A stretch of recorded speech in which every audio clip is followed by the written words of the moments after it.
BodyBags, where horror lies. Hey guys, Rob from Georgia here with you, aka VHS82 apostrophe. It is week 453. It is my theme week. It is Asian Horror Volume 2.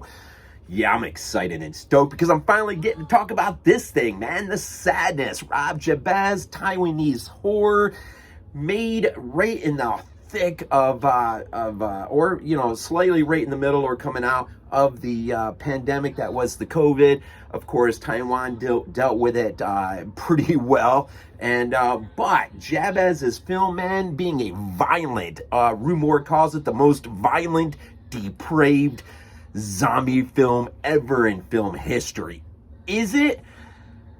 I mean, I don't know. I mean, does it work to good effect? Absolutely. Are there scenes that does make you wince away? Absolutely. But I'll say this, me and Glenn, man, our Monday reviewer, BDG Reviews, we just did this recently as one of our, I think, episode 25 of our Black and White Nights commentary. So we reviewed it, watching it in black and white. I'm going to tell you, man, there are scenes, man, and you've seen it, you know, man, there are scenes that get ultra violent, like on the subway or whatever it is.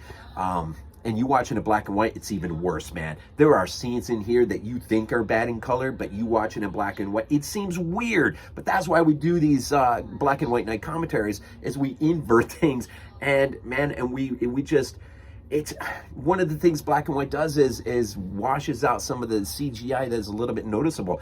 It creates a heightened sense of reality, man. It is, you just don't know until you watch it, man. But the sadness, what do we got here? Jim and Kat, man, it's an interesting story, right? Set near Taipei, and Jim and Kat were introduced to right at the beginning of the film. And this is a 21 film, by the way. And I have the German release by Capelight. Of course, Raven Banner also distributed it here stateside. But I got the 4K media book from Germany, and it's pretty, you know, it's pretty sick, man. It's pretty sick stuff. But no pun intended. But and so Jim and Kat wake up in the morning as they start to get their day going. Jim's gonna take her to work on his like moped scooter or whatever, and so we're just introduced, and it's a quiet opening and it's nice, it's peaceful, the setting, just sort of, we get to know them a little bit, we get to see where they live, you know, and just see, you know, how the morning goes, kind of, and a little bit of, you know, some interaction between them as characters. And so, I mean, it's a nice, really nice, quiet sort of opening, because, man, hell is about to break loose. And when it does, man, it's like a roller coaster effect, man, that just goes full speed, man, full throttle. So really, you have the Alvin virus. It is an infection. It is a virus that some are warning people are taking too lightly for political reasons. They're not wanting to do anything about it. They don't want to do lockdowns. Right? And, you know, the problem, and I love this movie for this effect, it makes the statement multiple times that these types of things ought never to be politicized, and they are. And when they are, it's only to everyone's detriment. And COVID, man, was politicized to the nth degree. Regardless of how you view it, see it, it was politicized. And things like this ought never to be politicized, ever. We're talking about the health of people here.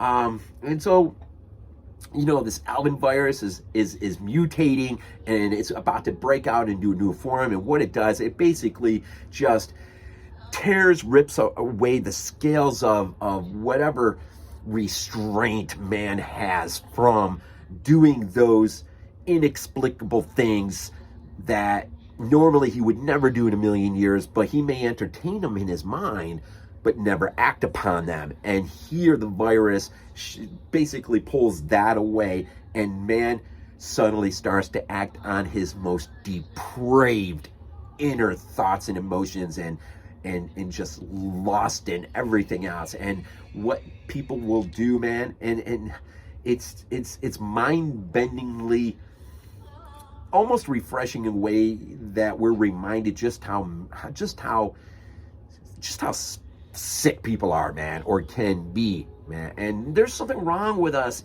internally. I don't care how you view it. History has proved over and over and over and over and over and over. It's like when, what's his name, Thomas Jane's character on The Mist says, you know, oh yeah, everything's all great when the lights are on, the power's on, and everything's going the way we want it to go, but turn the lights off, man becomes something different. That's not an exact quote, but basically. And he's right. The writer is right for writing that in there. Just look at the scope of history, and this is a movie that, although hard to watch at times, and probably definitely not for the squeamish, if you're not in for ultra, very violent, and things that just want to break some boundaries, you probably ought to steer away from this film. It's not going to be for you. If you can just look past or over some of the things, visuals that you will see, be confronted with, there is a undercurrent here of thought going on from Jabbaz. And of course, he is Canadian born, right? Lived in Taiwan for about 10 years. His movie, being that he's not Taiwanese, was not received very well in Taiwan, but outside of Taiwan, it seems to be having a nice reception. It premiered at the Locarno, the 74th Locarno Festival, where Dario Argento got a Lifetime Achievement Award, which is interesting. And since it's sort of breaking out there, Shudder has it. If you don't have it, Shudder has it. And so, I mean, there are ways of seeing it, right? There are ways of seeing it. And this movie, you know, like Italy, back in the heyday, man, they might not have done well in Italy, but outside of Italy, the international market, they did freaking fantastic. So, you know, there's a lot to be had here, I think. It is violent, man, and there are some scenes. And interestingly, when you watch it in black and white, it's even worse. The reality of it. It just, you know, sometimes CGI can be goofy. Sometimes effects that are just zealously overblown can sort of, I don't know, be its own sense of demented comic relief. I mean, it sort of pulls us away from really confronting the nature or the reality of something when it's just so overdone. And there are moments like that in The Sadness, but seeing it in black and white sort of strips that away and still forces you to confront it. I'm telling you, man, it's an interesting way to view this movie. Now, you know, so real quick, you know, Jim drops Cat off. He goes back, and the first thing Jim has to deal with is his neighbor who's infected, who goes after him with a pair of trimming scissor things, man, you know, a la Burning, right? And so there's that confrontation. And then Jim, you know, once he gets past that, although injured, he starts to make his way to Cat. Cat, on the other hand, she will start running into issues as well. And, you know, we got the entrance, maybe the most villainous character in this whole thing is the entrance of Businessman. Here is a guy who is on the, and I believe it's Cat, right? Cat's on the subway, and she's the one who has the interactions with she's the one who has the interactions with the businessman. And, you know, and he's sort of beginning to act out his inner lustful sort of, even as an old guy, he has the thing for younger girls.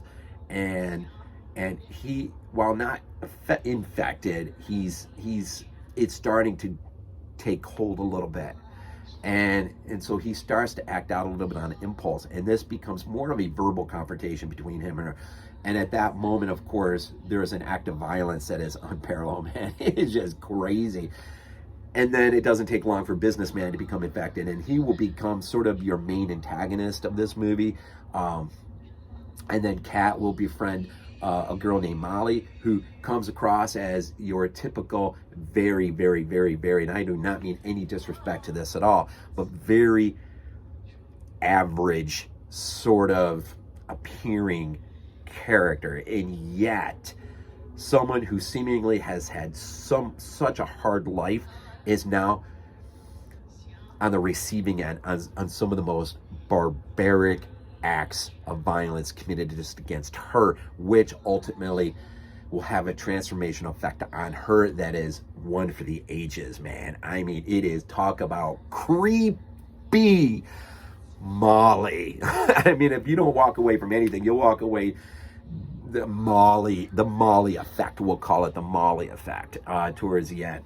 And Kat is she ends up at this medical facility, this hospital, I guess. And she ultimately ends up at this place where she's sort of she's sort of like taken, not hostage, well, sort of, of this guy who's been performing experiments on babies, trying to find a cure or something or whatever. And so, you have this journey. Basically, this movie is a journey of Jim trying to get to Kate, and somewhere in the middle, Jim will have a sort of a moment, we'll say, which involves a little bit of a hallucinatory, intriguing visual moment, which I wish the movie would have acted more on. There would have been more scenes like that, but there's not, which is unfortunate. I think it really could have been used to great effect, but they are working on a limited budget with limited resources, and for what comes out the other end, it's a pretty traumatic ride, man. It's like, I don't know, man. I've only watched it like 3 times, I think, and I don't intend on putting this on anytime too soon. Again, watching it in black and white the other night with Glenn was very, very interesting, and so when that comes out, you can check out that commentary too, which I think is pretty good commentary. I think we did all right on that. So anyways, The Sadness from 21, man. Asian Horror Volume 2. I don't know if there's anything else I really could say. I probably already let out a few spoilers, sort of, kind of. But it's one of those movies, man. You just got to buckle up and be prepared to be assaulted visually. And maybe not to the nth degree you think you might be, but enough. I mean, enough. Enough that it, Jabbaz, has a point that is made. And so, interesting. The Sadness from 21 from Rob Jabbaz, Taiwanese horror, Canadian-born director, utilizing his time well, I think, in Taiwan and creating something that is definitely a conversational piece amongst cinema addicts like myself and others. It's interesting. Gonna probably see The Black Phone with Ethan Hawke tonight with Sam. Looking forward to that. And I don't know, I'd probably leave it to him if he wants to review that. But I may comment a little bit on one of my videos. But anyways, check out my Space 1999 series that is ongoing. Also, I'm about to unleash my top 100 all-time movies ever. I think I'm going to start that today. Also, my DVD shelf by shelf, I'm going to start getting onto that. There's been a little bit of pause, been some family stuff, getting a pool up, doing things, kind of thing. So anyways, we'll leave off here, man. Definitely check this out and check out every review that drops this week. It is Asian Horror Volume 2. And I mean, there are some freaking awesome freaking movies, man. And Sam's first time watching Audition by Takashi Mike. I'm curious to see what his thoughts are on that. But get ready for that, man. That's coming. And the rest of the summer as it unfolds, man. As always wish the best to each and every one of you. Thank you for the support. Thank you for watching. Thank you for commenting, for subbing, for all that wonderful stuff you guys do day in and day out, week by week, month by month. It is what it is, right? We always end these things off with Go Bills. This is not a dream. Not a dream.